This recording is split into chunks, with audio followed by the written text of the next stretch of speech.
నమస్తే. జై హో సక్సెస్ మంత్రాకు స్వాగతం. ఈరోజు జై హో సక్సెస్ మంత్రాలో మనం ఒక వ్యక్తిగా మనం ఎన్నో పనులు చేస్తూ ఉంటాం. వాటిని రెస్పాన్సిబుల్గా చేస్తున్నామా, ఒక డ్యూటీలా చేస్తున్నామా? అసలు రెస్పాన్సిబుల్గా చేయడం ఏంటి, డ్యూటీగా చేయడం ఏంటి? ఈ రెండింటి మధ్య ఉన్నటువంటి ఆ సన్నని లైన్ ఏంటి?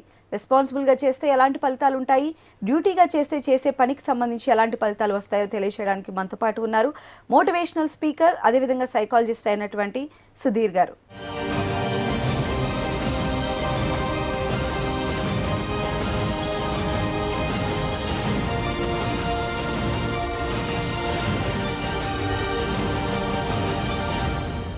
నమస్కారం సుధీర్ గారు. నమస్తే అండి. అసలు first of all, what is responsibility and what is duty? For example, మీరు ఇక్కడ రిపోర్టర్గా పనిచేస్తున్నారు. నేను మీకంటే ఒక చిన్న స్థాయి ఎంప్లాయీ అనుకోండి. ఈరోజు మీరు రిపోర్టర్, ఇక్కడ మీరు చెప్పినట్టు అన్నీ జరుగుతాయి, ఓకే. రేపటి రోజు నేను మీ ఇంటికి వచ్చాను అనుకోండి. మీ ఇంట్లో ఆ రోజు పని వాళ్ళు లేరనుకోండి, మీరు ఒక్కరే ఉన్నారు, మీ ఫ్యామిలీ అందరు ఉన్నారు. ఇప్పుడు నేను వచ్చినప్పుడు నాకు టీ కానీ, కాఫీ కానీ, మంచినీళ్ళు కానీ ఎవరిస్తారు? నేనే. అదేంటండి, మీరు రిపోర్టర్ కదా, నాకంటే ఇక్కడ మంచి పొజిషన్లో వర్క్ చేస్తున్నారు. కానీ మీ ఇంటికి వచ్చేసరికి అక్కడ మీరు ఒక అమ్మగా, ఒక పిల్లలకి మామూలుగా బాధ్యతలన్నీ చూసుకుంటూ, ఒక భార్యగా ఉంటూ భర్తకు అన్నీ చూసుకుంటూ, అలాగే నేను వచ్చానని చెప్పి అతిథిగా నాకు అన్ని మర్యాదలు చేస్తున్నారంటే అక్కడ మీరు అది బాధ్యతగా ఫీల్ అయ్యారా, డ్యూటీ లాగా ఫీల్ అయ్యారా? రెస్పాన్సిబిలిటీ. ఈరోజు అదే విషయాన్ని నేను ఇక్కడ కంపెనీలో పనిచేస్తున్న వాళ్ళకి కానీ, లేకుంటే వాళ్ళ వర్క్లో ఉన్నప్పుడు వాళ్ళు దాన్ని బాధ్యతగా ఫీల్ అవుతున్నారా, ఏదో జీతం ఇస్తున్నారని చెప్పి డ్యూటీ లాగా ఫీల్ అవుతున్నారా?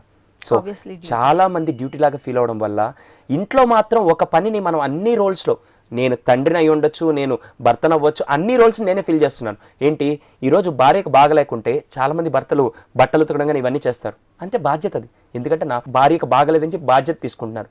ఈరోజు అదే ఆఫీస్లో ఏదైనా సమస్య వచ్చినప్పుడు, లేకుంటే సొసైటీలో ఏదైనా సమస్య వచ్చినప్పుడు, ఇప్పుడు సొసైటీలో రోడ్డు మీద ఏదో చెత్త పరేస్తున్నారు, లేకుంటే ప్రాబ్లం వచ్చింది, ట్రాఫిక్ సమస్య, ఇవన్నీ వచ్చినప్పుడు నాకెందుకు లేదు, నా బాధ్యత కాదు అని చెప్పి వెళ్ళిపోతున్నప్పుడు ఆ సమస్య ఎంత పెద్దదిగా అవుతుందో ఒకసారి ఆలోచించండి. సో మీ కుటుంబంలో జరిగేసరికి మాత్రం బాధ్యతగా తీసుకొని, బయట సొసైటీ కూడా మందే కదండి.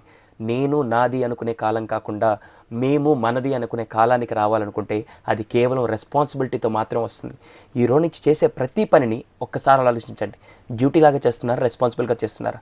ఆఫీస్కి వెళ్ళినప్పుడు డ్యూటీ చేస్తున్నాం అనుకుంటే మాత్రం మీరు ఒక్కరే ఎదుగుతారు. రెస్పాన్సిబుల్గా చేస్తుంటే మీతో పాటు 10 మంది, సొసైటీ కూడా చాలా బాగుంటుందండి. అందుకని ఇంట్లో బాధ్యత తీసుకున్నారు కాబట్టి సొసైటీని కూడా ఒక బాధ్యతగా తీసుకోండి, మీ జీవితం చాలా బాగుంటుంది. సో ఏది ఎక్కువ ఇంపాక్ట్ ఇస్తుంది అంటారు? ఒక వ్యక్తిగా నేను రెస్పాన్సిబుల్గా ఉంటే ముందుకు వెళ్తానా, యాజ్ ఎ డ్యూటీ మైండెడ్గా ఉంటే ముందుకు వెళ్తాను? డ్యూటీ మైండెడ్గా ఉంటే ఖచ్చితంగా ఎదుగుతారండి. నేను చెప్తాను, ఎదుగుతారు. కానీ మీరు ఒక్కరే ఎదుగుతారు. జీవితంలో గెలవడం అంటే మనం కాదండి, మనం ఒక్కరమే విధంగా కాదు, మనతో పాటు 10 మందిని పైకి తీసుకురావడం, అది కేవలం బాధ్యతతోనే వస్తుంది.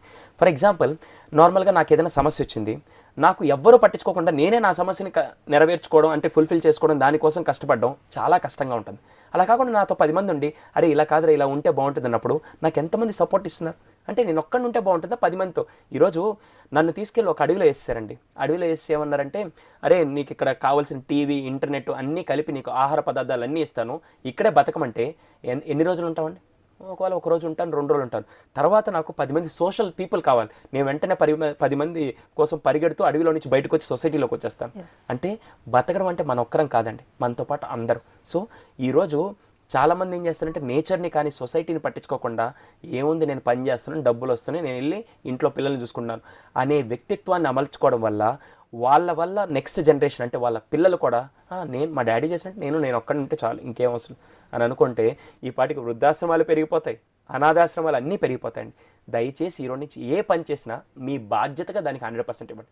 అందుకే ఇప్పుడు మాట్లాడేటప్పుడు బాధ్యత అన్నారు, మీ డ్యూటీగా కాదండి. అలానే సుధీర్ గారు, మనం ఆల్రెడీ జనరల్ టాపిక్స్ కూడా డిస్కస్ చేద్దాం. ఎందుకంటే సొసైటీకి ఇప్పుడు ఒక వ్యక్తిగా నేను ఎదిగినప్పుడే సొసైటీ కూడా నాతో పాటు ఎదుగుతుందని మీరు చెప్తూ ఉన్నారు. కాబట్టి సొసైటీకి మనమేమి ఇస్తున్నాం అనేటువంటి అంశాలు కూడా ఇప్పుడు ఒకసారి మనం మాట్లాడుకోవాల్సిన అవసరం ఎంతైనా ఉంది. ఇప్పుడు ఫర్ ఎగ్జాంపుల్, ఒక ట్రాఫిక్ ఇష్యూ తీసుకున్నాం అనుకోండి, ఎవరికి వారు మేము ముందు వెళ్ళిపోవాలి, మేము ముందు వెళ్ళిపోవాలి అనేటువంటి భావనలోనే ఉంటారు. దానివల్ల వెళ్లాల్సిన టైం కన్నా కూడా ఇంకొక గంట లేట్గానే వెళ్తారు, కానీ ముందు మాత్రం వెళ్ళరు. మరి ఇలాంటి సిచ్యువేషన్లో ఒక సొసైటీ పైన రెస్పాన్సిబిలిటీ ఉన్నటువంటి పర్సన్ ఏం చేయాలంటారు? జీవితంలో ముందుకెళ్లాలన్న ఆలోచనలో కారుల్లో దీంట్లో ముందుకెళ్తూ అక్కడే స్టక్. మీరు అన్న విషయం చాలా మంచిదండి. ఈరోజు ప్రధానంగా ఉండే సమస్య ట్రాఫిక్. ఒక చిన్న విషయం మాట్లాడుకుందాం. ఒక చిన్న లోక జ్ఞానం, అంటే మినిమం సెన్స్ అక్కడ ఆ టైంలో ఉపయోగిస్తే, అరే నేను ఒక్క నిమిషం ఇక్కడ ఆగడం వల్ల అతను ఆగాడంటే ప్రాపర్ టైంలో అందరం వెళ్ళిపోతాం. ఇప్పుడు నేను ముందుకెళ్ళాలని ఇతను ముందుకెళ్ళాలి, నేను త్వరగా వెళ్ళాలని చెప్పి అందరూ వచ్చి స్ట్రక్ అవడం వల్ల అందరికంటే లేట్గా మనమే వెళ్తాం గంట సేపు. నాకు ఈ ఇన్సిడెంట్ మాత్రం నాకు జీవితంలో మంచి పాఠం నేర్పించిందండి. ఒకరోజు నా లైఫ్లో జరిగిన రియల్ ఇన్సిడెంట్, నాకు ఇంకా 10 మందికి సొసైటీకి హెల్ప్ చేయాలని అనిపించిన ఇన్సిడెంట్ ఏంటంటే, నేను సైకాలజీ చదువుకుంటున్నాను లక్నోలో. మా కాలేజ్ నుంచి కరెక్ట్గా రైల్వే గేట్ ఉండేది 1/2 కిలోమీటర్లో. ఆ గేట్ ఏంటంటే ఒక్కసారి గేట్ పడిందంటే minimum it will take 20 minutes to clear the traffic. బాగా ట్రాఫిక్ లైన్లో వరుసగా ఉండిపోతుంటుంది. ఒకరోజు అలాగే ట్రాఫిక్ ఇబ్బంది పెట్టింది. 20 minutes అయింది, అట్లా ట్రాఫిక్ క్లియర్ అవ్వట్లేదు. వెంటనే నా వెహికల్ పక్కన పెట్టి నేరుగా దిగి, ఆ రోజు ఎవరు ఇనిషియేటివ్ తీసుకోలేదు. నేను ఎందుకో చేద్దాంలే, ఏదో ఒక హెల్ప్ నా వంతు చేద్దామని చెప్పి మొత్తం అక్కడ నిలబడి గంట సేపు ట్రాఫిక్ మొత్తం క్లియర్ చేశాను. అందరు వెళ్ళిపోయారు, అయిపోయింది. తర్వాత 6 నెలల తర్వాత నేను ఒక ఇంటర్వ్యూకి అటెండ్ అయినప్పుడు ఆ పలానా కాలేజ్లో ఒక హెడ్గా ఉండే ఒక మేడం ఆ ఇంటర్వ్యూకి వచ్చారు. ప్యానెల్లో కూర్చోన్నారు, నలుగురిలో కూర్చోన్నారు. నేను వెళ్ళగానే ఫైల్ ఇలా ఇచ్చాను. వెంటనే అందరూ విష్ చేశారు నాకు. ఆ మేడం స్పెషల్గా ఏం చేసిందంటే, కూర్చోండి బాబు, you did a wonderful job అని. నాకు అర్థం కాల, ఇంటర్వ్యూకి రావడం కూడా వండర్ఫుల్ జాబ్ ఏమో అనుకున్నాను. కాదండి, మీరు 6 నెలల క్రితం ఒక ట్రాఫిక్ ఇన్సిడెంట్లో ఎవ్వరూ హెల్ప్ చేయని విధంగా మీరు ఇనిషియేటివ్ తీసుకొని గంట సేపు మీ టైంని వెచ్చించి సో వాళ్ళకి హెల్ప్ చేశారు. ఆ రోజు ఆ ట్రాఫిక్లో స్ట్రక్ అయిపోయిన వాళ్ళలో నేను ఉన్నాను. ఆ రోజు బాగా అబ్జర్వ్ చేశాను. Really you did a wonderful job అని చెప్పి ఆ రోజు నన్ను ఇంటర్వ్యూ చేయకుండా కంప్లీట్గా ఇలా సోషల్ గురించి సొసైటీ గురించి మాట్లాడుతూ ఉండింది. నాకు అప్పుడు చాలా బాగా అనిపించింది. అంటే నేనేదో ఒక ఇనిషియేటివ్ తీసుకొని మంచి చేస్తే అది ఖచ్చితంగా రిఫ్లెక్ట్ అయ్యి నా దగ్గరికి వస్తుందని చెప్పి ఆ రోజు నాకు అర్థమైందండి. ఈరోజు మీరు పిల్లలకు కూడా, అరే రోడ్డు మీద చెత్త వేయద్దు, ట్రాఫిక్ నీట్గా వెళ్ళండి, ఇలా చెప్పడం కంటే మీరు చెయ్యండి. ఖచ్చితంగా వేరే వాళ్ళు మిమ్మల్ని చూసి ఇన్స్పైర్ అవుతారు. ఈ రోజు నుంచి ఎక్కడైనా ప్రాబ్లం వచ్చినప్పుడు మీకెందుకులే అనుకోకుండా మనది కాబట్టి మనం కలిసి చేద్దామని ముందుకు వచ్చిన రోజు మాత్రం ఖచ్చితంగా మీరు 10 మందికి ఇన్స్పిరేషన్గా ఉంటారు. సో మీరు బాధ్యతగా తీసుకున్నారు, డ్యూటీగా తీసుకున్నారు. చాలా ఇంపార్టెంట్ అండి. పరిశుభ్రత గురించి కూడా మాట్లాడుకుంటున్నాం కాబట్టి, అంటే ఒక గవర్నమెంట్ ముందుకు వచ్చి ఇలా పరిశుభ్రంగా పెట్టండి అనేటువంటి స్థితికి మనం వెళ్ళిపోయాము అంటే ఇది అసలు మనం ఫార్వర్డ్గా ముందుకు వెళ్తున్నట్టు అనుకోవచ్చు. అసలు దీన్ని ఎలా తీసుకోవాలి? అంటే ఒకళ్ళు వచ్చి మనకి గుర్తు చేసి ఇది కూడా ఒక ఇల్లు లాంటిదే అని చెప్తున్నాము అంటే మనం ఏంటి సొసైటీలో అసలు చెప్పాలంటే ఇంత చిన్న విషయాన్ని మనం మర్చిపోతున్నాం కాబట్టి అవతల వాళ్ళు వచ్చి గుర్తు చేస్తున్నారు. ఈరోజు నాకు ఆ ఇన్సిడెంట్ ఏంటంటే, ఒక అతను, నా ఫ్రెండ్ నేను బైక్లో వెళ్తున్నాను, అతని పేరు కృష్ణ. బైక్లో వెళ్తున్నప్పుడు ఏమైందంటే, నేను వాటర్ ప్యాకెట్ తాగేసి, అప్పుడు నాకు అంత మెచ్యూరిటీ కూడా లేదు. అప్పుడు నేను వాటర్ ప్యాకెట్ తాగేసి వాటర్ ప్యాకెట్ పడేశాను. కానీ వాళ్ళ నాన్న చిన్నప్పటి నుంచి తనను ఎలా పెంచాడంటే, అరే నీది నాది కాదు, మనది, ఈ సొసైటీ మనది, మన నేచర్ మనది, మన రోడ్స్ మనవి, ఇవన్నీ చెప్పి అతను పెంచాడంట. అతను ఏం చేశాడు, వాటర్ ప్యాకెట్ తాగి పడేయంగానే ఇతను బైక్లో నుంచి దిగెళ్ళి ఆ వాటర్ ప్యాకెట్ తీసుకొని అతను పాకెట్లో పెట్టుకున్నాడు. ఇప్పుడు నా పాకెట్లో పెట్టుంటే ఖచ్చితంగా కోపం వచ్చి నేను గొడవ పెట్టుకున్నాను. కానీ అతను తీసుకెళ్ళి అతని పాకెట్లో పెట్టగా నాకు ఎక్కడో నామోషిగా ఫీల్ అయ్యింది. అరే నేను ఎందుకు ఇలా చేశాను, ఇంట్లో అయితే ఇలా చేయను కదా, రోడ్డు మీద నేను ఎందుకు ఇలా చేశాను, నన్ను చూసి వేరేవాడు పడేసాడంటే అసలు చాలా బాగుండదు, నేను పడేశానని చెప్పి వీడు ఇలా చేశాడని చెప్పి ఆ రోజు నుంచి ఇప్పటికి దాదాపు ఒక్క చాక్లెట్ రేపర్ కూడా నేను ఎక్కడ బయటపడేయలేదండి. ఇది ఎక్కడి నుంచి నేర్చుకున్నాను, అతను నేర్పించాడు. ఇప్పటికీ గర్వంగా చెప్పుకుంటాను నేను. ఈరోజు ఎవరో వచ్చి మామూలుగా మనకి ఈ మధ్య స్కీములు కూడా వచ్చినాయి, తడి చెత్త పొడి చెత్త సపరేట్ చేసి మీకు బకెట్లు ఇస్తాం, ఇవన్నీ చేయండి అని చెప్పి. వాళ్ళు కనీసం ఆ స్టెప్ తీసుకుంటున్నారు. కానీ మీరు బాధ్యతగా ఎంతమంది చేస్తున్నారండి? Why don't you give a try? వేరే కంట్రీలో చూస్తే వాళ్ళు ఇండివిజువల్ రెస్పాన్సిబిలిటీస్ తీసుకుంటున్నారు. మనలో కూడా చాలామంది ఉన్నారండి, గొప్పగా నేను గర్వంగా చెప్పుకుంటాను. కానీ మిగతా వాళ్ళు కూడా వాళ్ళని చూసి ఆ ఇండివిజువల్ రెస్పాన్సిబిలిటీ తీసుకుంటే మాత్రం చాలా బాగుంటుందండి. సో మీరు ఎంతమంది ఇండివిజువల్ రెస్పాన్సిబిలిటీ తీసుకుంటారో ఒక్కసారి ఆలోచించండి. ఇక్కడ ఎడ్యుకేటెడ్ అన్ఎడ్యుకేటెడ్ అనేటువంటి తారతమ్యం కూడా లేదండి, ఎట్టి పరిస్థితిలో ఉండదు. ఎందుకంటే మీరు బాగా అబ్జర్వ్ చేశారు లేదో, చదువు లేని వాళ్ళు, నేను గర్వంగా చెప్పుకుంటాను, పల్లెటూరు వాళ్ళు కూడా ఎప్పుడైనా రోడ్ల మీద వెళ్తున్నప్పుడు చాలా నిదానంగా చాలా డిసిప్లిన్గా వెళ్తారు. చదువుకున్న వాళ్ళు ట్రాఫిక్ రూల్స్ పాటిస్తూ గ్రీన్ పడంగానే వెళ్ళాలి, లేకుంటే నార్మల్గా రెడ్, ఆరెంజ్లో ఆగిపోవాలి, రెడ్ అయితే కంప్లీట్ ఆగిపోవాలి. ఎప్పుడైనా మీరు వాళ్ళు గీత దాటడం కూడా చూడరు. కానీ వీళ్ళు ఏంటంటే త్వరగా వెళ్ళాలి అంటే, ఇక్కడ చదువుకున్న వాళ్ళు ఏదో తప్పు చేస్తున్నారని అనట్లేదు, కానీ ఆవేశంలో అంటే వెళ్ళిపోవాలి ఫాస్ట్గా. కానీ ఇక్కడ చదువు మనకి విద్య కేవలం మనకి నాలెడ్జ్ని ఇస్తుంది అనుకుంటారు, కానీ విద్య మనకి విలువలు నేర్పించాలండి. సో దయచేసి ఈ మధ్యలో మనం చేయాల్సింది అంటే, విద్యార్థిగా అంటే చదువుకున్న వాళ్ళు రేపు వాళ్ళు అడుగుతారు, ఏది నన్ను చదువుకున్నావు కదా ఎందుకు ఇంత ఫాస్ట్గా వెళ్ళిపోతున్నాను అడిగితే ఎలా ఉంటుందండి? సో మీరు చదువుకున్నారు, ఎడ్యుకేటెడ్ కాబట్టి ఆ ఎడ్యుకేషన్కి ఒక వాల్యూ తీసుకురండి. సో దయచేసి ఈరోజు నుంచి మీరు మీది అని కాకుండా మనం మనది అనేది మీరు సొసైటీలో తీసుకుంటూ వస్తే మీరు చాలామందికి వ్యక్తిగతంగా చాలా బాగా ఇన్స్పైర్ అవుతారు. నిజంగా ఒకప్పుడు విద్య నిజంగా చాలా మంచి రోల్ ప్లే చేస్తుంది ఒక వ్యక్తిగా ఎదగటానికి. ఎందుకంటే తల్లిదండ్రుల దగ్గర నేర్చుకున్నది ఎంతైతే ఉంటుందో గురువుల దగ్గర మనం నేర్చుకునేది కూడా అంతే ఉంటుంది. అదే రిఫ్లెక్ట్ అవుతుంది సొసైటీ అభివృద్ధిలో కూడా. కానీ ఇప్పుడు మనం చూసినట్లయితే అంత స్టడీస్ ర్యాంక్స్ చుట్టూ వెళ్ళిపోతుంది. ఇలాంటి విషయాలు సొసైటీ పైన మనకు ఉండేటువంటి రెస్పాన్సిబిలిటీస్ని దూరం చేసేస్తుంది. సో ఎలా ఉండాలి అని మీరు అనుకుంటున్నారు యాజ్ ఏ సైకాలజిస్ట్గా? చాలామందికి ఒక రాంగ్ పర్సెప్షన్ ఉంది. ఏంటంటే స్కూలుకు పంపించేది దేనికంటే అందరు చెప్తారు చదువు నేర్పించడానికి. కాదండి, చదువు ఒక్కటే కావాలంటే ఈరోజు ఇంట్లో పుస్తకాలు పెట్టుకొని చదువుకోవచ్చు, లైబ్రరీకి వెళ్ళి పుస్తకాలు ఓపెన్ చేసి చదువుకోవచ్చు. కానీ మీ అందరికి ఒక చిన్న విషయం చెప్తాను. స్కూలు కాలేజు దేనికంటే ఎడ్యుకేషన్ నేర్పించడానికి కాదు, విలువలతో కూడిన ఎడ్యుకేషన్ అంటే విలువలతో కూడిన విద్యను నేర్పించడానికి. ఈరోజు స్కూల్కి వెళ్ళేది ఎందుకు? డిసిప్లిన్ నేర్చుకునేదానికి. స్కూల్కి వెళ్ళేది ఎందుకు?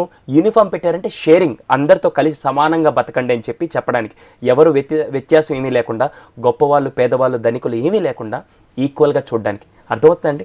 స్కూల్లో మనం పంక్చువాలిటీ నేర్చుకుంటాం, స్కూల్లో ఈక్వాలిటీ నేర్చుకుంటాం, స్కూల్లో ఒకటికి ఏదైనా ప్రాబ్లం వస్తే ఫ్రెండ్గా మనం ఏం చేయాలని చెప్పి ప్రతి ఒక్కటి నేర్పిస్తారు. కానీ మీరు అన్నట్టు ఈరోజు కాలేజీలు లేకుంటే స్కూల్ ఎలా అయ్యాయంటే చదువు మాత్రమే నేర్పిస్తాం, ఇంకేం వద్దు, లేకుంటే ర్యాంకుల కోసం మీరు పనిచేయాలి, మార్కుల కోసమే పనిచేయాలని చెప్పగానే వీడికి సొసైటీ అనేది ఏం కనపడదు. 4 గోడల మీద పుస్తకం అనేది నా ప్రపంచం అయిపోవడం వల్ల వీడికి రెస్పాన్సిబిలిటీస్ అనేది ఎలా తీసుకోవాలో తెలియట్లేదు. దానికని నేనేం చెప్తానంటే ఈరోజు నుంచి మీరు విద్యనివ్వండి, కానీ విలువలతో కూడిన విద్యను నేర్పించండి. అందుకే ఈ మధ్య చాలా కాలేజెస్లో గవర్నమెంట్స్ ఒక స్కీమ్ తీసుకొని వచ్చాయి. ఎన్ఎస్ఎస్ అని వినుంటారు మీరు, అంటే నేషనల్ సర్వీస్ స్కీమ్ అని చెప్పేసి ఒక స్కీమ్ పెట్టి కాలేజ్ లెవెల్లో వాళ్ళ గ్రౌండ్ని కానీ వాళ్ళ పక్కన పరిసరాలని లేకుంటే పల్లెటూర్లకు వెళ్ళి ఎలా మీరు సర్వ్ చేయాలి, పల్లెటూరులో వాళ్ళకి అవగాహన ఎలా తీసుకోవాలి, అవన్నీ వాళ్ళు నేర్పిస్తూ ఉంటారు.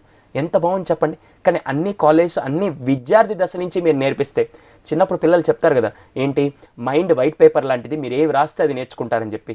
ఈరోజు మీ పిల్లలకు కూడా అరే రేపు ఎప్పుడైనా బయటికి వెళ్ళినప్పుడు నువ్వు ఇలా చేయాలి, చెట్లు నాటండి, ఇలా చెప్తూ ఉన్నప్పుడు పిల్లలు ఎలా నేర్చుకుంటారు? ఓ మన చెట్లు నాటాలి, మనం అది చూడాలి, లేకుంటే రోడ్డుని ఇలా క్లీన్గా ఉంచాలి, లేకుంటే ట్రాఫిక్లోకి వెళ్ళినప్పుడు స్లోగా వెళ్ళాలని చెప్పి మీ ప్రవర్తనతో వాళ్ళని నేర్చుకుంటారు. టీచర్లు లేకుంటే ఎడ్యుకేషన్ సిస్టంలో కూడా వాల్యూస్ నేర్పించండి. వాల్యూస్ అంటే ఏంటంటే ఈరోజు చాలామంది మనం మాట్లాడుకుంటే ఇండియాలో భయంకరమైన సమస్య కరప్షన్. కరప్షన్ చాలా భయంకరంగా ఉంది. ఈరోజు అలా అని చెప్పి కరప్షన్ని తీయాలనుకుంటే చాలా కష్టం. కానీ కరప్షన్ ఎవరి వల్ల మారుతుందంటే నేను గర్వంగా చెప్తాను, చిన్నపిల్లల వల్ల. భార్యల వల్ల కరప్షన్ మారిపోతుంది. ఏంటి సార్ భార్యల కరప్షన్ ఎలా మానిపిస్తారు? ఈరోజు ఒక చిన్న విషయం చెప్పండి. భర్తకి నార్మల్గా ఇది ఎప్పుడు ఒక ఐపీఎస్ ఆఫీసర్ గారు చాలా బాగా చెప్తారు ఈ విషయాన్ని. ఈరోజు ప్రతి భార్య కనుక ఏమండి మీరు కరప్షన్ చేసి డబ్బులు తీసుకొని వస్తే నేను మీతో కాపురం చేయను అంటే మాత్రం ఏ భర్త చేయడండి, 99% చేయరు. సో ఈరోజు నుంచి ఫ్యామిలీ పరంగా మీరు కూడా ఒకవేళ మీ ఇంట్లో కరప్షన్ కానీ లేకుంటే మీ సొసైటీలో జరుగుతున్నప్పుడు మీ వరకు దాన్ని తగ్గిస్తూ రండి, పక్కన వాళ్ళు కూడా తగ్గిస్తూ వస్తారు. అంతే కదా. ఠాగూర్ సినిమాలో ఒక వండర్ఫుల్ డైలాగ్ ఉంటుంది, రన్నింగ్ రేస్లో అందరూ ఫాస్ట్గా పరిగెడుతున్నారు, ఫస్ట్ వచ్చిన చంపేస్తామంటే మిగతా వాళ్ళందరూ డౌన్ అయిపోతారు. ఈరోజు మీ పరంగా సొసైటీ సర్వ్ చేస్తారండి, మిగతా వాళ్ళందరూ కూడా నేర్చుకుంటారు. మీ పరంగా కరప్షన్ తగ్గించుకుంటారండి. చిన్నప్పటి నుంచి పిల్లలకి కరప్షన్ చేయడం వల్ల దేశం ఇలా నాశనం అయిపోతుంది, సొసైటీ ఇలా చెడిపోతుందని చెప్పి మీరు పిల్లలకి మంచి విత్తనాలు నాటండి. ఎంత బాగొస్తారంటే ఈరోజు వాళ్ళు ఏం చేస్తున్నారు, స్కూల్లో మార్కులు రాకపోతే లేకుంటే ఇలా చిన్న చిన్న విషయాలు కూడా ఈ మధ్య టీచర్లు కూడా డబ్బులు ఇచ్చి మార్కులు వేయించుకునే స్థాయికి పిల్లలు వస్తున్నారంటే ఎలా ఉంటుంది చెప్పండి. సో అది కూడా ఒక రకమైన కరప్షన్ కదా. సో మీరు కరప్షన్ని మీరు తగ్గించండి, మీ తర్వాత మీ జనరేషన్ తగ్గిస్తుంది, మీ తర్వాత నెక్స్ట్ జనరేషన్ అలా జీరో కరప్షన్కి రావచ్చు. ఏదైనా ఒక స్టెప్ తీసుకోవాలి అంటే ఫస్ట్ అడిగేటువంటి ప్రశ్న ఏంటంటే ఎదుటి వ్యక్తి అరే ఇలా చెయ్యరా అని అంటే ముందు నువ్వు చేసినావా అని అడుగుతారు. ఫస్ట్ ఇదే మాట అడుగుతారు, అంతేగాని ఎందుకు చెప్తున్నాడు అనేది వాళ్ళకి అనవసరం. సో ఎలా ఉండాలి అంటే ఇప్పుడు మనం ఏదైనా ఒక పాయింట్ చెప్తున్నాము అని అంటే ఒక వ్యక్తిగా నేను ఎలాంటి అడుగుజాడలో నడవాల్సిన అవసరం ఉంటుంది, నన్ను చూసి ఎదుటి వ్యక్తి ఇన్స్పైర్ అవ్వాలంటే ఫస్ట్ నేను ఎలా ఉంటే బాగుంటుంది అంటారు. చిన్నప్పుడు మా తమ్ముడు భోజనం చేస్తున్నారు, నేను మా తమ్ముడు అందరం భోజనం చేస్తున్నాం. భోజనం చేస్తున్నప్పుడు నేనేం చేశానంటే తిన్న ప్లేటు నేను డైనింగ్ టేబుల్ మీద తీయకుండా అతన్ని ఏం చేశానంటే తినేసిన తర్వాత ఏరా నువ్వు తిన్నావు డైనింగ్ టేబుల్ మీద ప్లేట్ తీయాలని తెలియదా నీకు అన్నాను. వెంటనే వాడు ఇలా చూశాడు. అంటే అర్థం ఏంటి, అన్నయ్య ఫస్ట్ నువ్వు టేబుల్ మీద ప్లేట్ తీసేస్తే తర్వాత నేను నిన్ను ఫాలో అవుతాను అంటే ఇక్కడ తప్పేవరది, తమ్ముడుదా నాదా? అలా ఫస్ట్ ఈరోజు మీ పరంగా మీ బాధ్యతని ఫుల్ఫిల్ చేయండి. ఈరోజు ఉదయాన్నే నిద్ర లేవడం ఒక బాధ్యత, రోడ్డు మీదకి వెళ్ళినప్పుడు ట్రాఫిక్ని మీరు పాటించడం ఒక బాధ్యత. సో ఇది ఎవరు నేర్పిస్తారంటే వ్యక్తిగతంగా మీరు నేర్చుకోవాలి, వ్యక్తిగతంగా బాధ్యత తీసుకోవాలి. ఆ వ్యక్తిగతంగా బాధ్యత ఎప్పుడు తీసుకుంటారంటే మీరు ఈరోజు చేసే పని ప్రతి ఒక్కటి మీరు చేసే తప్ప రైట్ ఒక్క నిమిషం ఆలోచించండి. ఈరోజు తండ్రిగా మీ బాధ్యత చేయండి, టీచర్గా మీ బాధ్యత చేయండి. టీచరు తల్లిదండ్రులు ఇద్దరు చేశారంటే మిగతా వాళ్ళ ఇంట్లో జనరేషన్ అంతా బాగుంటుంది. సో బాధ్యతగా మీరు అన్నారు ఇందాక, చెప్పడం వల్ల జరుగుతుందా, చేయడం వల్ల జరుగుతుందా? చెప్తే వింటే మారుతారంటే ఈ పాటికి సొసైటీ అంతా ఎప్పుడో బాగుపడింది. చెప్తే ఎవ్వరు మారండి. ఇప్పుడు నేను చెప్తున్నాను మీరు మారుతారని కాదు, ఈగో హట్ అయిపోతుంది అక్కడ. ఖచ్చితంగా చాలా మంచి ఈయనేంటి విషయం నాకు చెప్పడం ఏంటంటే చిన్నవాడు చెప్పిన పెద్దవాడు చెప్పి, ఇప్పుడు పెద్దవాళ్ళు చెప్పినా కూడా బాస్ వచ్చి చెప్పాడు అనుకో, ఈయన బాసే కదా, బాస్ వచ్చి నాకు చెప్తాడా, నాన్న అయితే మాత్రం ఈయనే చెప్పింది నేను వినాలా? మీరు చెప్పొద్దండి, ఎవ్వరికి కూడా అడ్వైస్లు ఇవ్వద్దు. సరే ఇప్పుడు మీరు ఇచ్చేది అడ్వైజా? నేను అడ్వైస్ ఇవ్వట్లేదండి. ఇలా చేస్తే ఇలా అవుతుంది, ఇలా చేస్తే ఇలా అవుతుందని మాత్రమే చెప్తున్నాను. సో దయచేసి ఈ రోజు నుంచి నార్మల్గా మీరు మాట్లాడేటప్పుడు మాటలు కాకుండా ఆచరణలో పెట్టి చూపించండి. ఆచరణ లేని ఆలోచన, ఆలోచన లేని ఆచరణ దేనికి పనికిరాదండి. ఈ రోజు నుంచి మీరు ఆలోచించి దాన్ని ఆచరణలో పెట్టండి. ఆ ఆచరణ వేళ వాళ్ళు ఆచరిస్తారు. ఇప్పుడు మనం చేసేది ఏంటంటే, తండ్రి నార్మల్గా చెప్తారు, నేను తండ్రిని కదా, నేను చెప్తే పిల్లలు చేయాలని చెప్పి. మీరు చెప్తే చేయరండి, మీరు చేస్తే చేస్తారు. ఉదయాన్నే ఏ తండ్రి నిద్ర లేవకుండా, టైంకి నిద్ర లేవకుండా పిల్లాన్ని రే నువ్వు రేపు రోజు 5 గంటలు లేమంటే వాడు ఏం చేస్తాడు, డాడీ నువ్వు ఫస్ట్ లేస్తే నేను లేస్తాను డాడీ. సో ఇక్కడ ఏంటంటే ఫస్ట్ మీరు లేండి, 10 రోజులు మీరు లేస్తే 11వ రోజు వాడిని చూసి ఓ తండ్రి చేస్తున్నాడు నేను ఫాలో అవుతాను, బయట అతను చేస్తున్నాడు కానీ నేను ఫాలో అవుతాను. ఇలా చేయడం వల్ల ఏమవుతుందంటే, మీ ఇల్లు ఈరోజు పరిశుభ్రంగా ఉంది, మీ ఇల్లు చాలా బాగుంది, కానీ సొసైటీ కూడా మన ఇల్లే కదండి. సో ఆ సొసైటీని ఎలా తీసుకుంటారంటే బాధ్యత. అందుకే నేను చాలా కంపెనీస్లో కూడా మాట్లాడేటప్పుడు, ప్రతి ఒక్కరు ఆఫీస్లో పనిచేసేటప్పుడు బయటికి వచ్చినా కూడా ఇంట్లో మీరు ఎంత రెస్పాన్సిబుల్గా ఫీల్ అవుతారో, బయటికి వచ్చి సొసైటీ అంటే కూడా నా రెస్పాన్సిబిలిటీ అనేది మీరు ఎప్పుడైతే ఫీల్ అవుతారో, డెఫినెట్గా చాలా విషయాలు చెప్తానండి. ఓల్డేజ్ హోమ్స్ ఉండవు, అలాగే ఆర్ఫనేజెస్ ఉండవు, అలాగే ట్రాఫిక్ సమస్యలు ఉండవు, అలాగే పచ్చదనం పరిశుభ్రత అని చెప్పి వాళ్ళు స్కీములు పెట్టడం కాదు, మనల్ని చూసి వాళ్ళు ఇన్స్పైర్ అవుతారు. ఈరోజు చాలా దేశాల్లో, నార్వే అనే కంట్రీస్లో కానీ వీటిలో ఏంటంటే జనాల్ని చూసి గవర్నమెంట్ ఇన్స్పైర్ అవుతుంది. అలాంటి రోజు భారతదేశంలో రావాలని మనస్ఫూర్తిగా కోరుకుంటున్నానండి. ఇక్కడ సొసైటీ పరంగా మనం చూసినట్లయితే ఈ రెస్పాన్సిబిలిటీకి డ్యూటీకి మధ్య ఊగిసలాడుతూ ఎవరికి వారు నేను పరిగెత్తాలి, ఈ రన్నింగ్ రేస్లో నేనే ఫస్ట్ రావాలి అనేటువంటి ఈ తొందరలో అంటే చిన్న చిన్న మానవత్వానికి సంబంధించిన విలువలు కూడా కోల్పోతూ ఉన్నారు. అంటే ఒక నడి రోడ్డు పైన ఒక ఇన్సిడెంట్ జరుగుతుంది అంటే ఆపడం మానేసి సెల్ ఫోన్లో దాన్ని చిత్రీకరించడం కావచ్చు, లేదా ఇలా సినిమా చూసినట్టు చూడటం కావచ్చు, లేదా భయంతో స్ట్రక్ అయిపోవడం కావచ్చు, ఇలాంటివన్నీ జరుగుతున్నాయి. అంటే ఏంటి సొసైటీ ఏం చెప్పదలుచుకుంది? మనం ఇలాంటి ఇన్సిడెంట్లు చూస్తుంటే వీటి నుంచి మనం బయటపడలేమంటారా? ఇంకా ఇంకా ఇలాంటి స్థితి నుంచి ఇంకా దిగజారిపోవడమేనంటారా?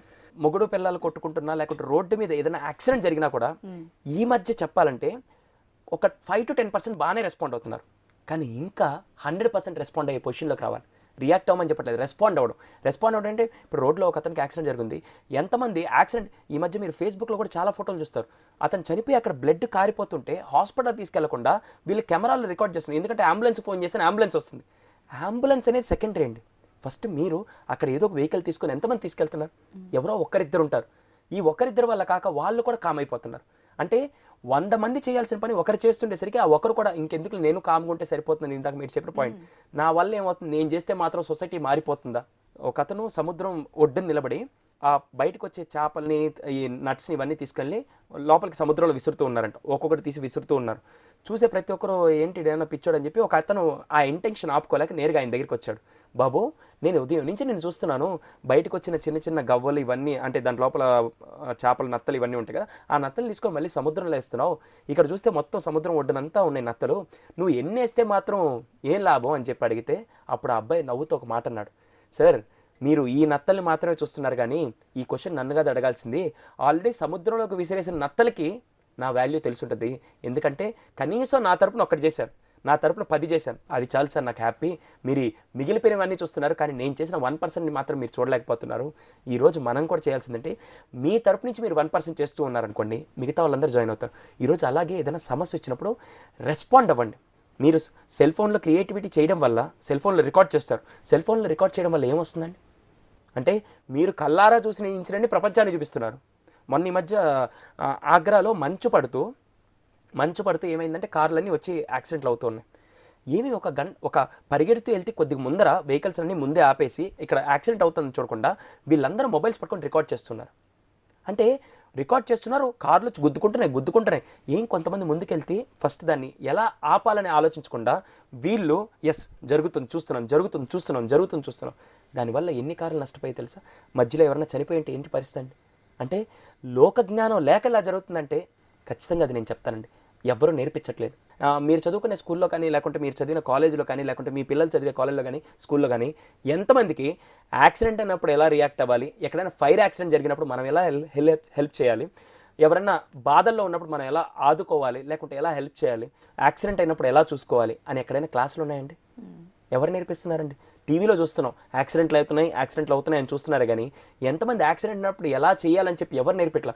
ఒక తల్లిదండ్రులు నేర్పించట్లేదు, ఒక సొసైటీ నేర్పించట్లేదు. ఎలా జరుగుతుందండి అప్పుడు? సో దయచేసి నా విన్నపం ఏంటంటే, పిల్లలు కానీ టీచర్లు కానీ ఈరోజు నుంచి సొసైటీని కూడా మీ లైఫ్లో ఒక భాగం, ఈరోజు అమ్మా నాన్న ఒక భాగం, టీచర్ ఒక భాగం, లేక మన వచ్చే ఫ్యామిలీ ఒక భాగం అనుకుంటే సొసైటీ కూడా ఒక భాగంగా తీసుకోండి. అంతేగాని ఈరోజు సొసైటీ లేకుండా, ఈరోజు మీకు తిరగడానికి రోడ్లే లేకపోతే మీరు కార్ వేసుకొని ఎక్కడ తిరుగుతారండి? ఒక బెంజ్ కార్ తీసుకొని నేను తిరుగుతానని చెప్పి రోడ్లే సక్రమంగా లేకపోతే మీ బెంజ్ కార్ డ్యామేజ్ అయిపోతుంది. అర్థమవుతుందండి? సో దయచేసి ఈరోజు నుంచి కూడా మీరు చేసే ప్రతి పనిని కూడా మీరు సొసైటీ వేరు అనుకున్న రోజు ఈ సొసైటీలో మీరు బతకలేరండి. అది నాది మనది అనుకొని మీరు చేసే ప్రతి పనిని దాన్ని దృష్టిలో పెట్టుకొని, అర్థమైందా? ఈరోజు మీ అబ్బాయిని మీరు కొట్టగలుగుతారంటే, తప్పు చేస్తే కొడతానంటారు, కానీ కావాలని రోజు కొడుతూ ఉంటారా? కొట్టలేరండి. ప్రేమ, అభిమానం. ఈరోజు అలా సొసైటీని ఎందుకు ఇబ్బంది పెడుతున్నారండి? అది కరప్షన్ పరవచ్చు, ట్రాఫిక్ పరంగా అవ్వచ్చు, లేకుంటే ఏదైనా సరే మనం ఎందుకు అలా చేస్తున్నాం? Because we are feeling it as a duty. రెస్పాన్సిబుల్గా ఫీల్ అయ్యేవారు మాత్రం బాధ్యతగా తీసుకుంటున్నాం. దీనికి నాకు తెలిసి మంచి ఉదాహరణ, మనం వేస్టేజ్ ఎక్కువ చేస్తూ ఉంటాం. ఎలక్ట్రిసిటీ వేస్ట్ ఎక్కువ చేస్తుంటాం, వాటర్ వేస్టేజ్ ఎక్కువ చేస్తుంటాం. ఎందుకంటే మనకు ఫ్రీగా వస్తుంది, కావాలంటే డబ్బులు కడతామండి, ఎంతైనా కట్టుకుంటాం. కానీ ఒక మహానుభావుడు, మన మాజీ ప్రెసిడెంట్ గారు అబ్దుల్ కలాం గారు, ఆయనకి రాష్ట్రపతి భవనం ఇస్తే ఆయన మామూలుగా అన్ని గదుల్లో లైట్లు వేయకుండా ఆయన చెప్పేవాళ్ళు ప్రతిసారి, మీరు అన్ని గదుల్లో ఎలక్ట్రిసిటీ వేస్ట్ చేయండి. ఎందుకంటే ఆ ఎలక్ట్రిసిటీ కష్టపడడానికి చాలా ఎంతమంది కష్టపడుతుందో నాకు తెలుసు. ఎలక్ట్రిసిటీ వేస్ట్ చేయబడి, నాకుండే గదికి మాత్రం ఫ్యానో ఏసీ పెట్టండి, అంతవరకే, కానీ మిగతా గదులన్నీ వేస్ట్ చేయబాకండి. ఎంతమంది అలా చేస్తున్నారండి? ఈరోజు అన్నం వేస్ట్ చేస్తాం మనం. ఏముంది, 100 రూపాయలు పెట్టి కొనుక్కుంటాను, రైస్ పోతే పోయిందని చెప్పి అన్నం వేస్ట్ చేస్తాం. కానీ ఈ ఒక్క మెతుకు పండించడానికి ఆ రైతు ఎంత కష్టపడుతున్నారు ఎవరైనా ఆలోచించాడా? ఎంతమంది తండ్రులు చెప్తున్నారు, అరే ఫుడ్ వేస్ట్ చేయొద్దు అంటున్నారు. ఒక్కరోజైనా రైతు దగ్గరికి తీసుకెళ్ళి ఒక 120 రోజుల పంటను ఎలా పండిస్తున్నారు, లేకుంటే అతను ఎంత కష్టపడుతున్నారు, మీరు 100 రూపాయలు ఖర్చు పెట్టడానికి ఆలోచిస్తున్నారు, కానీ ఆయన 4 నెలల పాటు కంప్లీట్గా ఎంత కష్టపడుతున్నారని చెప్పి ఆ తండ్రి చెప్పిన రోజు అతను ఎలా నేర్చుకుంటాడు? అందుకే నేను ఎప్పుడు పిల్లల్ని వీలైతే నెలలో ఒక్కసారి ఒక ఆర్ఫనేజ్కి, అప్పుడు వాళ్ళకి లైఫ్ వాల్యూ తెలుస్తుంది. నెలలో ఒకరోజు సొసైటీ, అంటే మామూలుగా సొసైటీలో జరిగే సంఘటనలు చూపిస్తూ ఉండండి. అంటే ట్రాఫిక్ని సంబంధించింది కానీ, రోడ్స్కి సంబంధించింది కానీ, చెట్లని పెంచడం కానీ, ఇలా చూపిస్తూ నెక్స్ట్ ఇంకోటి పొలాలకు తీసుకెళ్ళండి. పొలాల్లో ఎంత కష్టపడితే ఆ బెండకాయ అవ్వచ్చు, కూరగాయలు అవ్వచ్చు, టమాటో అవ్వచ్చు ఎలా వస్తుంది అనేది ఎప్పుడైతే తెలుసుకుంటారో, ఒక్క ఆనియన్ పక్కన పెట్టాలని ఆలోచిస్తారండి, ఒక్క మెతుకు వేస్ట్ చేయాలని ఆలోచిస్తారు. అంటే ఒకటి కష్టం మనకు తెలుస్తున్నప్పుడు మనం బాధ్యతగా ఫీల్ అవుతుంటాం. ఈరోజు అంతే కదా, వాటర్ వేస్ట్ చేస్తున్నారు. ఒకసారి రాజస్థాన్ని తీసుకెళ్ళండి, వాటర్ కూడా లేని చోట మనం చూసినప్పుడు దీని వాల్యూ మనకు తెలుస్తుంది, అప్పుడు రెస్పాన్సిబుల్గా ఫీల్ అవుతాం. సో దయచేసి తల్లిదండ్రులకి అప్పుడప్పుడు ఒకసారి మీరు విజిట్ కింద సినిమాలకు, షికార్లకు వెళ్ళండి, వెరీ గుడ్. దాంతోపాటు అప్పుడప్పుడు సొసైటీని మార్చే విధంగా వాళ్ళని తయారు చేయండి. పిల్లలే నాకు తెలిసి భవిష్యత్తుని తీర్చిదిద్దే ఆయుధాలు. రోజు హోటల్లో కానీ, లేకుంటే మీరు చాలాసార్లు హోటల్కి కూడా వెళ్ళి ఉంటారు, చాలామంది ఫుడ్ వేస్ట్ చేస్తారు. చాలా సింపుల్, అది వీఆర్ పేయింగ్ బిల్స్ అంటారు, కానీ బిల్ పే చేస్తున్నారండి, కష్టాన్ని పే చేయట్లేదు. కానీ సో రెస్పాన్సిబుల్గా ఫీల్ అవ్వండి, అది చాలా important. So thank you so much Sudheer గారు. మనం రెస్పాన్సిబుల్గా ఉంటే మన లైఫ్ ఎంత ఉన్నతంగా ఉంటుంది, మనం ఉన్నతంగా ఉంటే మన చుట్టూ ఉన్న 10 మంది కూడా ఎంతో ఉన్నతంగా ఉంటారు. అది సమాజం అభివృద్ధికి ఏ విధంగా దోహదపడుతుందో చాలా చక్కగా ఎక్స్ప్లెయిన్ చేశారు. Thank you so much. Thank you అండి. సో ఇది ఇవాళ జై హో సక్సెస్ మంత్ర. మరో అంశంతో మళ్ళీ కలుద్దాం. అంతవరకు సెలవు, నమస్తే.